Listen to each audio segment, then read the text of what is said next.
जय श्री कृष्णा। ओम नमः शिवाय। आप सभी को सादर प्रणाम। माघ मास महात्म्य 5वां अध्याय। इतनी कथा कहकर थोड़ी देर शांत रहने के बाद वशिष्ठ जी ने कहा कि हे राजन, भगवान दत्तात्रेय से कार्तिवीर्य ने माघ महात्म्य सुनने के लिए जो प्रयत्न किए थे उनको मैं अब तुम्हें सुनाता हूँ। उन दिनों भगवान दत्तात्रेय जी सह्य पर्वत पर निवास कर रहे थे। तब महिष्मति के राजा कार्तिवीर्य ने जाकर उनसे निवेदन किया, हे देवेश, मैंने समस्त धर्म श्रवण किए हैं, अब आप माघ स्नान का फल वर्णन करें। दत्तात्रेय जी ने राजन से कहा कि हे राजन, मैं तुम्हें वह इतिहास बताता हूँ जो ब्रह्मा जी ने नारद मुनि को सुनाया था। इस भारत भूमि में जो प्राणी माघ स्नान नहीं करते उनका जन्म अकारथ ही है। व्रत, दान, तप, यज्ञ आदि सबसे भगवान श्री हरि उतने प्रसन्न नहीं होते जितने माघ स्नान से होते हैं। जैसे सूर्य के सामने कोई तेज नहीं टिकता, वैसे ही माघ स्नान के सामने कोई अन्य कर्म नहीं टिकता। प्राणी को चाहिए कि वह भगवान श्री हरि के चरणों में उनको प्रसन्न करने की इच्छा से माघ स्नान अवश्य करे। मनुष्य को शरीर, हाड़, मांस और रुधिर का एक ढांचा है। यह मूत्र, विष्ठा आदि दुर्गंधों से युक्त है। वृद्धावस्था, शोक, विपत्ति आदि से यह घिरा हुआ है। मानव देह रोगों का घर है। प्राणी का स्वभाव स्वयं संतप्त रहना और दूसरों को संताप देना। पुरुष लोभ, मोह, क्रोध, निंदा, ईर्ष्या, बैर आदि से पूर्ण है। प्राणी सत्व, तम, रज आदि तीनों दोषों से घिरा रहता है। वह स्वभावतः अधर्म की ओर अग्रसर रहता है। प्राणी का शरीर अंत में नाश को प्राप्त होता है। प्राणी का शरीर अंत में नाश को प्राप्त होता है और उसमें कीड़े पड़ जाते हैं। विष्ठा या भस्म बन जाता है या कुत्ते, श्रृंगाल आदि का आहार होता है। इस प्रकार का मानव शरीर पाने वाला जीव यदि माघ स्नान ना करे तो उसका शरीर धारण करना ही व्यर्थ है। माघ स्नान से प्राणी के समस्त संचित पाप नष्ट हो जाते हैं। ब्राह्मण होकर भी जो विष्णु भगवान से प्रेम नहीं करता वह उसी प्रकार नष्ट हो जाता है जैसे अयोग्य को श्राद्ध, ब्राह्मण विहीन क्षेत्र, आचार रहित कुल नष्ट होते हैं।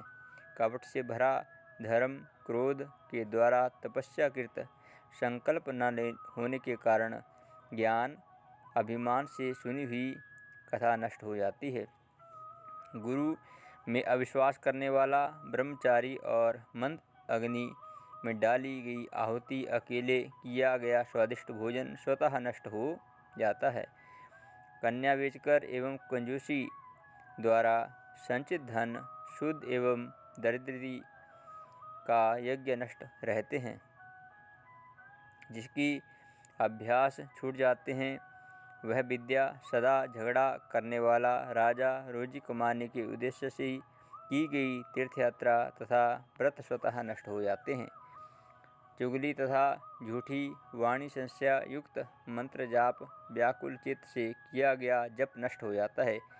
वेद पाठ रहित मूर्ख को किया गया दान, नास्तिक का परलोक, श्रद्धा रहित किया गया धर्म कार्य व्यर्थ हो जाता है। निर्धनता के कारण जिस प्रकार प्राणी इस लोक में समस्त सुख एवं वैभवों से वंचित रहता है, उसी प्रकार हे राजन, बिना माघ स्नान के प्राणी का जीवन तथा देह धारण करना व्यर्थ ही जानो। जो प्राणी मकर के सूर्य में उदम के समय स्नान नहीं करता उसकी मुक्ति नहीं होती, उसके पाप नष्ट नहीं हो सकते। गऊ और ब्राह्मण को हत्या करने वाला, स्वर्ण का हरण करने वाला, मदिरा पीने वाला, गुरु की भार्या के साथ संभोग करने वाला, पर स्त्रीगामी और ये 5 प्रकार के महान पापी तक माघ स्नान के द्वारा मुक्ति को पा जाते हैं। उनके ये महापाप स्वतः ही नष्ट होते हैं। माघ स्नान के समय जल में उतरते समय प्राणी के पाप कंपायमान हो जाते हैं। जल कहता है कि मैं समस्त पापों को नष्ट कर दूंगा। जब प्राणी माघ स्नान कर लेता है उसके पाप नष्ट हो जाते हैं। समस्त पाप नष्ट हो जाने के कारण वह निर्मल हो जाता है। माघ स्नान प्राणी के पापों को इस प्रकार जला देता है जैसे अग्नि ईंधन को जला डालती है। हे राजन, ज्ञान, अज्ञान, प्रमोद से किए गए सभी पाप उसी तरह नष्ट हो जाते हैं जैसे सूर्य के प्रकाश से अंधकार। माघ स्नान का श्रेष्ठ फल देने वाला है। जिस प्रकार विष्णु भक्ति में सभी प्राणियों का अधिकार समान है, उसी प्रकार माघ स्नान के लिए भी सभी अधिकार हैं। इसी कारण इसे श्रेष्ठ पाप नाशक उत्तम मंत्र और परम तप कहा जाता है। प्राणी को पूर्व जन्मों के अभ्यास द्वारा ही माघ स्नान की बुद्धि उपजती है। जिस तरह अनेकों जन्म में अभ्यास द्वारा आध्यात्मिक ज्ञान प्राप्त होता है, ज्ञान से बुद्धि उपजती है, माघ स्नान की महिमा अक्षय है। यह पवित्र जनों को भी पवित्र करता है। जो प्राणी इस स्नान को नहीं करते वे सुख संपदा से वंचित रहते हैं। उनको संसार के सुख प्राप्त नहीं होते। हे राजन, इस परम प्रभावशाली माघ स्नान की प्राचीन कथा सुनो। कंजिका नाम की एक ब्राह्मणी भृगु वंश में उत्पन्न हुई। वह बाल विधवा हो गई। तब उसने कठोर तप किया। विंध्याचल पर्वत पर रेवा और कपिल के संगम स्थल पर भगवान श्री हरि की आराधना कर व्रत धारण करके वहाँ बैठ गई। उसने अपनी समस्त इंद्रियों को जीत लिया, क्रोध को नष्ट कर, और वह एकाकी रहकर अल्पभाषणी हुई। उसने तप के द्वारा शरीर को सुखाना आरंभ कर दिया। देवताओं को प्रसन्न करने के लिए यज्ञ किए। ब्राह्मण को यथाशक्ति दान भी दिया। वह आहार के हेतु खेतों में अन्न चुनती और समस्त व्रतों को नियम पूर्वक धारण करती थी। नर्मदा के पावन पर वह पुण्य अमास बिताती थी। उस सुशील तपस्वी ने बड़े धैर्य और संतोष के साथ माघ स्नान किए। हे राजन, काल चक्र के प्रभाव में पड़ कर उस ब्राह्मण ने उसी तीर्थ स्थान पर अपनी तापस देह त्याग दी।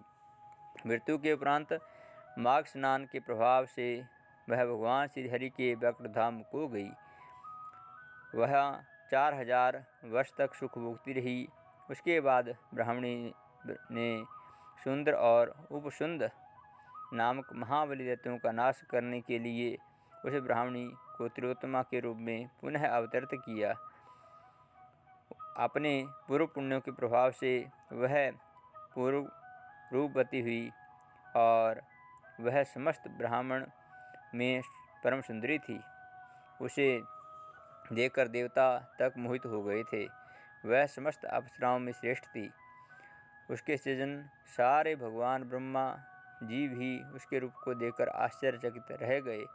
उन्होंने प्रसन्न होकर उसे आज्ञा दी कि हे भृगुलोचने, शीघ्र ही इन दोनों महापराक्रमी दैत्यों को जाकर संहारक प्रभु की आज्ञा मानकर वह हाथ में वीणा धारण किए ब्रह्मलोक में पुष्कर क्षेत्र में पहुंची।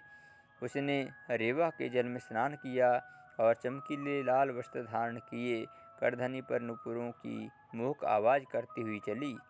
उसने अपने गले में मोतियों की माला और कानों में लटकने वाले कुंडल पहने। वह तादवी के फूलों की चोटी गूंधे अशोक वृक्ष के समान उसकी वीणा बजाकर मधुर लय में गाना शुरू कर दिया। इस परम सुंदरी को जब नितांत अकेली मधुर वर में गाती हुई देखकर उन दैत्यों के सेवकों ने देखा तो अपने स्वामियों के जाकर उन्होंने सूचना दी। दूतों ने प्रसन्न होकर सुंद और उपसंद से कहा कि हे दैत्यराजो, यहीं पास अशोक वन में एक परम सुंदरी नितांत अकेली बैठी वीणा पर गा रही है। उसका स्वरूप बहुत ही मनोहर है। मालूम नहीं होता कि वह देवी है, मानवी है अथवा दानवी है। कहा नहीं जा सकता कि वह अप्सरा है या राक्षसी है। यह नितांत सत्य है कि वह स्त्री रत्न है। आप दोनों ही स्त्री रत्नों के पारखी हो, इसलिए चलकर उस मनोहर रूपधारिणी स्त्री को अवश्य देखो। दूतों के उन वचनों को सुनकर वे दोनों कामुक दैत्य तुरंत उठ बैठे। उन्होंने मदपात्र वहीं पर छोड़ दिए। सेवा में रत सहस्रों सुंदरियों को त्याग कर वे अपनी भारी गदाएं लेकर दूतों के साथ उस परम सुंदरी को देखने के लिए चल दिए, जो वास्तव में उनका वध करने हेतु प्रकटी थी। जैसे ही वे उसके सम्मुख पहुँचे, उसके मनोहर स्वरूप को देखते ही वह मोहित हो गए। उसके रूप, सौंदर्य, श्रृंगार और कटाक्ष ने उन दोनों के हृदय में कामाग्नि भड़का दी। वे दोनों मस्त हाथी की तरह उसके सामने जाकर खड़े हो गए। दोनों ही मद पिए थे और दोनों ही उस स्त्री के ऊपर आसक्त थे। इस कारण आपस में ही लड़ बैठे।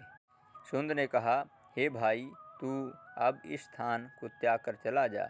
यह मृगलोचनी अब मेरी पत्नी होकर रहेगी। उपसंद बोला, नहीं, ऐसा नहीं हो सकता। इसे तो मैं अपनी पत्नी बनाऊंगा। उसके लिए वे दोनों आपस में लड़ने लगे। दोनों अपनी गदाओं से एक दूसरे पर प्रहार करने लगे। काल की गति से वे दोनों महापराक्रमी दैत्य आपस में द्वंद्व करते हुए मारे गए। दैत्यों को मरा जानकर उसके साथी भागने लगे और देवता प्रसन्न होकर जय जयकार करने लगे। अपने कार्य को पूर्ण होता देखकर तिलोत्तमा सभी दिशाओं में अपने दिव्य प्रकाश से आलोकित करती हुई सीधी ब्रह्मलोक को चली गई। हे राजन, तिलोत्तमा का सुकुशल आया देखकर ब्रह्मा जी संतुष्ट होकर वरदान देते हुए कहते हैं, हे चंद्रवदनी, मैंने तुमको सूर्य के रथ पर स्थान दिया है और तुम जब तक आकाश सूर्य है तब तक तुम नाना प्रकार के भोगों को भोगो। इस प्रकार वह ब्राह्मणी आज तक सूर्यलोक में दिव्य भोग करती हुई माघ स्नान का फल प्राप्त कर रही है। हे राजन, यदि प्राणी परम गति और दिव्य भोगों की इच्छा करता है तो उसे मकर संक्रांति में स्नान अवश्य करना चाहिए। माघ स्नान से उत्तम फल दायक और कोई नहीं है। इसके द्वारा प्राणी के समस्त पाप नष्ट हो जाते हैं और अनेक यज्ञों से भी कई गुना फल प्राप्त होता है। अंत समय प्राणी मोक्ष को प्राप्त करता है। जय श्री कृष्णा। आप हमारे इस चैनल को अवश्य सब्सक्राइब करें और मित्र परिजनों के साथ अवश्य शेयर करें।